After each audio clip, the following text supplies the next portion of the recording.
Recent time में WWE के अंदर काफी ज्यादा उथल पुथल हो चुकी है। लगा ऐसा रहा है कि जो मंडे नाइट रॉ है फाइनली उसके अंदर भी सुधार आएगा और काफी जल्दी क्राउन ज्वेल के बाद जो पूरा रोस्टर होने वाले रॉ का वो एकदम बवाल होगा। अब बात करें स्मैकडाउन के बारे में, स्मैकडाउन के बारे में ज्यादा कुछ कहने की जरूरत है नहीं। वहां पर काफी टैलेंटेड स्टार्स होंगे और अपने final boss of course Roman Reigns वहां पर होंगे। और डब्ल्यूडब्ल्यूई और भी काफी सारी चीजें कर रही है, प्लानिंग काफी जल्दी बड़े चेंजेस आने वाले हैं मंडे नाइट रॉ में। और वो वाली, हाँ समझ रहे हो सही, वो वाली पुरानी वाली डब्ल्यूडब्ल्यूई काफी जल्दी वापस आ सकती है दोनों शोज के अंदर। क्या इस हफ्ते मंडे नाइट रॉ के एपिसोड की व्यूअरशिप उसके बारे में भी करेंगे बात, जहां पर ड्राफ्ट की हुई नाइट 2। रिसेंटली ब्रॉन स्ट्रोमन भी काफी ज्यादा गुस्सा हो गए हैं उन रिपोर्ट्स के ऊपर जिन्होंने ये बताया कि डब्ल्यूडब्ल्यूई उनके अंदर इंटरेस्टेड नहीं है। केविन ओवंस ने भी ये बात क्लियर कर दी कि वो रॉ के अंदर बनना चाहते काफी जल्दी डब्ल्यूडब्ल्यूई चैंपियन। और शेना बेसलर के फ्यूचर को लेकर भी एक अपडेट आ चुकी है सामने। So without wasting any time, I know 1 minute waste कर दी लेकिन फिर भी लेट्स बिगिन दिस वीडियो। तो वीडियो को पहले शुरू करेंगे इस हफ्ते मंडे नाइट रॉ के एपिसोड की व्यूअरशिप के साथ में। जो इस हफ्ते का मंडे नाइट रॉ का एपिसोड था वो था डब्ल्यूडब्ल्यूई ड्राफ्ट 2021 की नाइट 2। मेन इवेंट के अंदर मैच होता है Charlotte Flair versus Bianca bilayer के बीच में। अब शो के ऊपर ज्यादा कुछ चीजें अनाउंस थी नहीं, सिर्फ ड्राफ्ट अनाउंस था और गोल्डबर्ग वापस आने थे। और गोल्डबर्ग भी हमें हर्ट बिजनेस की धुलाई करते हुए नजर आते हैं। बात करते हैं व्यूअरशिप के बारे में, तो इस हफ्ते जो व्यूअरशिप आई है वो पिछले हफ्ते के मुकाबले 8.66% ज्यादा आई है, क्योंकि इस हफ्ते रेटिंग्स आई है 1.857 मिलियन व्यूवर्स और पिछले हफ्ते जो रेटिंग्स आई थी वो आई थी 1.709 मिलियन व्यूवर्स। अब बात करें घंटों के बारे में, तो जो पहला घंटा है भाई वो सही में काफी कमाल का गया। वहां पर व्यूअरशिप आई 1.949 मिलियन व्यूवर्स, दूसरे घंटे के अंदर व्यूअरशिप आई 1.902 मिलियन व्यूवर्स। लेकिन तीसरे घंटे में जो रेटिंग्स है वो काफी ज्यादा डाउन चले गई और वहां व्यूअरशिप आई 1.721 मिलियन व्यूवर्स। अब देखो इस हफ्ते रॉ की जो ओपनिंग है वो सही में काफी धांसू वे में हुई। 1 घंटे तक तो व्यूअरशिप मेंटेन नहीं, लेकिन दूसरे घंटे के बाद तीसरे घंटे में जैसी रेटिंग जाती है तो उसके बीच का जो टाइम पीरियड है वो डब्ल्यूडब्ल्यूई को सुधारना पड़ेगा और भाई फिर सब सारी चीजें कह सकते हैं सेट हो जाएंगी और मंडे नाइट रॉ भी काफी खुश होगा इस व्यूअरशिप के साथ में। आज की जो हमारी नेक्स्ट अपडेट है वो इस बार जुड़ी है monster among the man Braun Strowman के बारे में। और रिसेंटली कुछ अपडेट्स आई थी सामने, जो लोग चैनल पर एक्टिव रहते हैं उन्हें पता ही होगा कि डब्ल्यूडब्ल्यूई अभी फिलहाल इंटरेस्टेड बिल्कुल भी नहीं है ब्रॉन स्ट्रोमन को उनकी कंपनी के अंदर वापस बुलाने के लिए। और ये जो रिपोर्ट है वो हमें रिंग साइड न्यूज रिवील करता हुआ नजर आता है। अब ब्रॉन स्ट्रोमन क्या करते हैं, इसको लेकर रिएक्शन देते हुए नजर आते हैं अपने ऑफिशियल ट्विटर अकाउंट के थ्रू। उसका स्क्रीनशॉट आप लोग देख पा रहे हो और यहाँ पर एक बहुत तगड़ी कंट्रोवर्सी टाइप क्रिएट हो गई है रिंग साइड न्यूज और ब्रॉन स्ट्रोमन के बीच में। पहले ब्रॉन स्ट्रोमन एक ट्वीट करते हैं और थोड़ा कह सकते हो सोने वाला इमोजी के साथ में मोर फेक न्यूज लॉल। इसके बाद होता है कि एक और जो बंदा वो ब्रॉन स्ट्रोमन से कहता है कि भैया आप रिंग साइड न्यूज को टैग करो। उनको सीधा रिप्लाई क्यों दे रहे हो, सीधा उनको टैग करके बताओ ना कि आप उन्हें पॉइंट आउट कर रहे हो। अब ब्रॉन स्ट्रोमन से ये बात रिवील करता है कि रिंग साइड जो न्यूज है उन्होंने ब्लॉक कर दिया ब्रॉन स्ट्रोमन को। अब स्ट्रोमन एक बार फिर से इसको लेकर ट्वीट करते हैं जहां पर वो सोने वाला इमोजी करते हैं पोस्ट और वो कहते हैं और भी काफी सारी फेक न्यूज और एकदम बेतुके टाइप के जो मार्क्स है वो काफी जल्दी आएंगे, काफी जल्दी और बेकार न्यूज आएंगी। उसके बाद रिंग साइड न्यूज का एक जो राइटर है वो रिप्लाई करता है फाइनली ब्रॉन स्ट्रोमन को। वो कहता है कि इस ट्रिक को मैं काफी ज्यादा पसंद करता हूं। मैं समझ गया भाई स्ट्रोमन तुम करना क्या चाहते हो, तुम जो बाकी प्रमोशंस हैं AEW इंपैक्ट वगैरह तुम उनको ये दिखाना चाहते हो कि ये जो रिपोर्ट है वो फेक है और चाहते ये हो कि उनका जो इंटरेस्ट है वो तुम्हारे अंदर आ जाए, क्योंकि डब्ल्यूडब्ल्यूई का भी तुम्हारे अंदर इंटरेस्ट है और तो हमारी जो न्यूज वगैरह उसको फेक कह रहे हैं क्योंकि हमने जो पूरी क्लियर वे में चीजें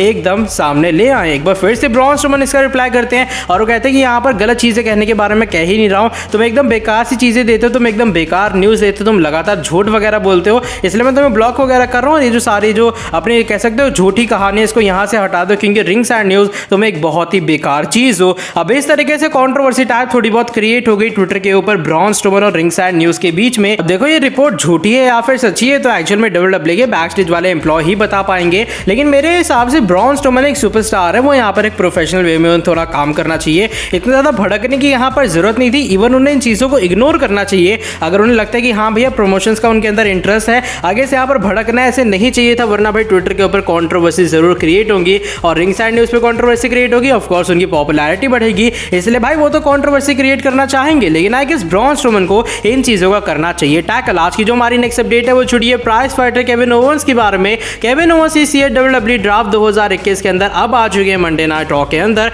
और रिसेंटली होता है रॉ टॉक एपिसोड और वहां पर एकदम जो इंटेंशन है केविन ओवंस ने क्लियर कर दी है कि आने वाले टाइम में वो जाने वाले डब्ल्यूडब्ल्यूई टाइटल की तरफ या फिर उनके रॉ के अंदर कुछ और प्लान्स होंगे। वो कहते देखो पर्सनली मैं मंडे नाइट रॉ के अंदर इसलिए आया हूं, उसका एक सिंपल सा रीजन है, वो है डब्ल्यूडब्ल्यूई टाइटल। अभी फिलहाल रॉ के अंदर जो मेन टाइटल है वो डब्ल्यूडब्ल्यूई चैंपियनशिप है और ऑफ कोर्स अगर तुम मुझसे पूछोगे क्या मैं डब्ल्यूडब्ल्यूई चैंपियन बनना चाहता हूं, क्या अगर आने वाले टाइम में मैं मौका किसी तरीके से अर्न करता हूं या मुझे मौका मिलता है तो क्या मैं वो टाइटल जीतना चाहूंगा? तो मेरा सिंपल सा आंसर होगा हाँ भाई, मैं मंडे नाइट रॉ में इसलिए आया हूँ ताकि मैं बन पाऊँ न्यू WWE चैंपियन। लेकिन वो साथ ही में कहते हैं मेरे और भी काफ़ी सारे प्लान है मंडे नाइट रॉ के लिए। अभी तक जब से मैंने अपना करियर स्टार्ट किया मैं कोई भी टैग टीम चैंपियन नहीं बनाऊँ, और जो रॉ की टैग टीम टाइटल्स हैं वो सही में मुझे काफ़ी ज़्यादा अच्छी लगती है, मुझे काफ़ी ज़्यादा पसंद आती है। इसलिए मैं क्या सोच रहा हूँ कि भाई आने वाले टाइम में वो टाइटल भी कैप्चर करूँ, लेकिन WWE टाइटल कैप्चर करना भी मेरा एक मेन मोटिव है मंडे नाइट रॉ में। तो ये कुछ इंटेंशन है केविन ओवेंस के पूरी तरीके से उन्होंने क्लियर कर दिए हैं कि आने वाले टाइम में रॉ के टैग टीम चैंपियन भी बनना चाहते हैं और वो WWE चैंपियन भी बनना चाहते हैं। अब देखो टैग टीम चैंपियन बनने के लिए तो केविन ओवेंस को एक पार्टनर चाहिए। देखते हो पार्टनर कौन सा होगा आने वाले टाइम में, वो टैग टीम डिवीजन में एंटर होंगे।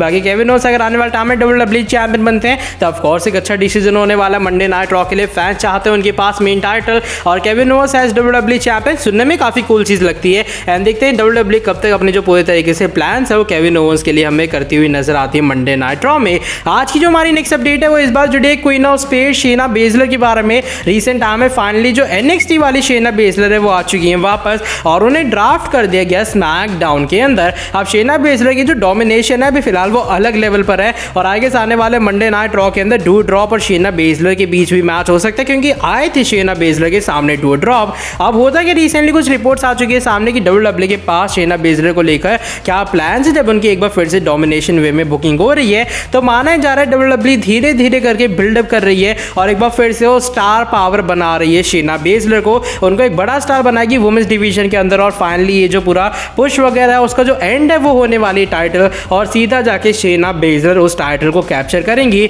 अब ये जो चीज़ है वो एक महीने में नहीं हो जाएंगी, वो मे बी चीज़ें एक दो PPVs के बाद होने वाले, क्योंकि WWE धीरे धीरे करके पहले तगड़ा वाला बिल्डअप दिखाएगी और फिर जाके WWE ये दिखाएगी कि शेना बेजलर अब अनस्टॉपेबल है और उनकी पुरानी वाली जो NXT गिमिक एक तरह की आप कह सकते हो वापस आ जाएगी मेन रोस्टर के अंदर। और फाइनली जाके जो शेना बेजलर है वो उस टाइम की चैंपियन को हमें डिथ्रोन करती हुई नजर आएंगी। तो लगे ऐसा है फाइनली शेना बेजलर को स्पॉटलाइट मिलने वाली है, फाइनली शेना बेजलर को मौका मिलने वाला जो कि वो एक लंबे टाइम से तलाश कर रही थी और मजा आएगा शेना बेजलर को एज चैंपियन देखने में। लेकिन अब हम लोग बढ़ लेते हैं आज की हमारी नेक्स्ट एंड फाइनल अपडेट की तरफ। ये जुड़ी है पुरानी मंडे नाइट रॉ और पुराने स्मैकडाउन के वापस आने के बारे में। अब पुराना जो मंडे नाइट रॉ पुराना स्मैकडाउन का शो आएगा सभी समझ ही गए होंगे मैं कहना क्या चाह रहा हूँ, यानी कि भाई वही मंडे नाइट रॉ के अंदर और स्मैकडाउन के अंदर उन वर्ड्स का यूज करना जो कि बैन माने जाते हैं, वो वर्ड जो कि WWE के अंदर बोलने का अलाउड नहीं है, क्योंकि अभी फिलहाल जो WWE है वो TV14 नहीं है। लेकिन रोमन रेंज ने रिसेंट टाइम में कुछ ऐसे वर्ड्स यूज किए, सेथ रॉलिंस ने कुछ ऐसे वर्ड्स यूज किए हैं।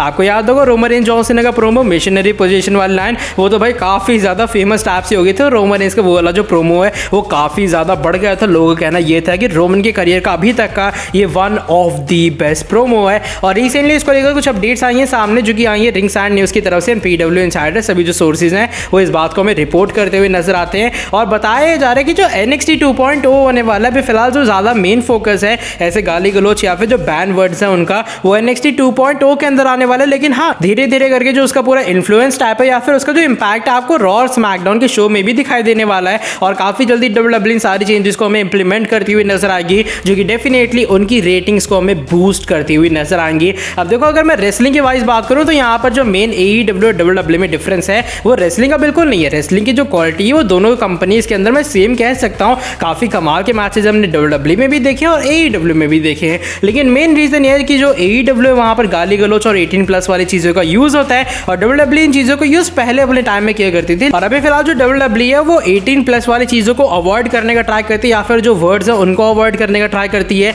लेकिन धीरे धीरे करके अब उन चीज़ों का जब यूज़ होने वाला है रॉ और स्मैकडाउन में आगे चीज़ें बदलने वाली। वैसे रॉ के अंदर काफ़ी मजा आएगा आने वाला टाइम में। आगे क्राउन ज्वेल के बाद जो रॉ है एकदम स्टेबल टाइप हो जाएगा, मक्खन टाइप हो जाएगा। फिन बैलर जब आपके पास हो वेज, आपके पास बिगी है, आपके पास सेथ रॉलिंस है, आपके पास इतनी कमाल की स्टार पावर है तो कौन सा शो बेकार होने वाला है। स्मैकडाउन की बात करें of course final boss Roman Reigns promo segment में एकदम नंबर 1। तो मजा आएगा भाई जब TV14 टाइप की जो चीज़ है एक बार फिर से वापस आएगी रॉ और स्मैकडाउन के शो में। और ये जो चीज़ है वो सिर्फ रेटिंग्स ही नहीं बढ़ाते बल्कि जो एक बार फिर से अटेंशन है वो WWE को जरूर मिलेगी। आज की वाली वीडियो बस यहीं तक थी। अगर आई वीडियो पसंद लाइक कर देना, नीचे वीडियो को सब्सक्राइब करके बेल नोटिफिकेशन को ऑन कर देना। आने वाले टाइम में ऐसी और भी कमाल की फ्रेश अपडेट्स के लिए मिलता हूँ आपसे आके नेक्स्ट वीडियो के अंदर काफी जल्दी। Till then bye bye, take care.